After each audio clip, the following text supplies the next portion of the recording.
তো সবার ফার্স্টে আমি রেডি হয়ে গেলাম, আর আমি রেডি হয়ে যাওয়ার পর মা আমাকে চিকেন পকোড়া এনে দিয়েছে, তো তার জন্য আমি চিকেন পকোড়াটা ফার্স্ট খেয়ে নিচ্ছিলাম। তো তারপর সবাইকে হেল্প করবো, না হয় দেখা যাবে।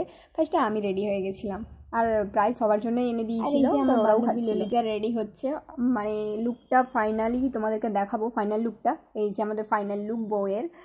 তো আমাদের এটা বান্ধবী পূজা, অনেক মিষ্টি লাগছিল, এমনিও নর্মালি অনেক মিষ্টি।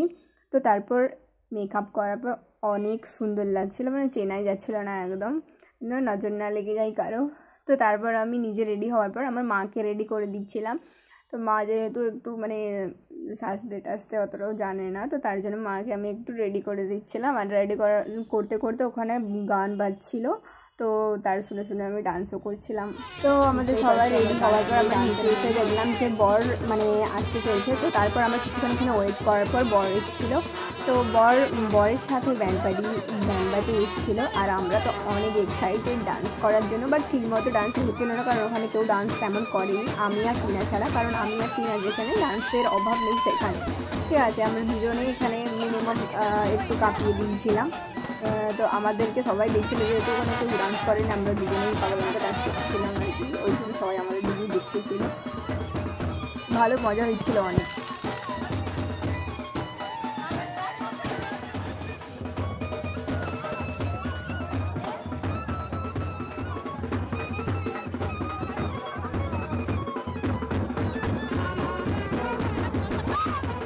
তো এখানে বরমশাই এন্ট্রি নিয়েই নিল, আর এখানে আমরা বরের জন্য ওয়েট করে করে পাগল হয়ে যাচ্ছিলাম, আমার বান্ধবী কখন বিয়েটা করবে, তো তার জন্য।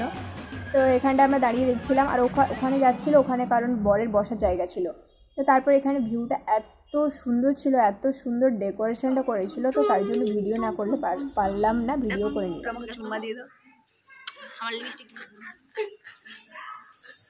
ভালো ভালো লাগছে চারিদিকে।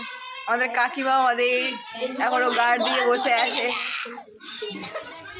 তো যেহেতু পূজার বিয়ের লগ্ন ছিল 2টো না 3টের দিকে, মনে নেই আমার ঠিক।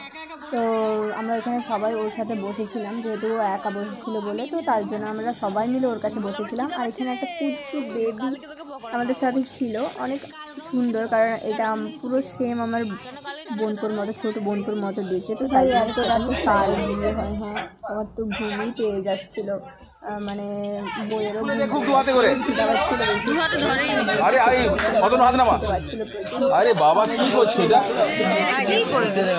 তো এত রাতে বিয়ে হলে কেউ জেগে থাকে না, তো কেউ তেমন জেগে ছিল না, আমরা কজন ছিলাম আর ওখানে কয়েকজন ছিল।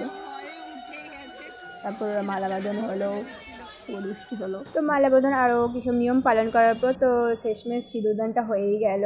তো সিঁদুরদান শেষ মানে সব কাজ কমপ্লিট, মানে বিয়ের সব কাজ কমপ্লিট। তো ভিডিওটা বেশিটা বড় করতে চাইনি, কারণ অনেকটাই লং হয়ে যাচ্ছিলো। তো ভিডিওটা এই পর্যন্তই। অবশ্যই ভালো লাগলে লাইক করে দিও, কমেন্ট করে দিও অ্যান্ড শেয়ার করে দিও। আর দেখা হচ্ছে নেক্সট কোনো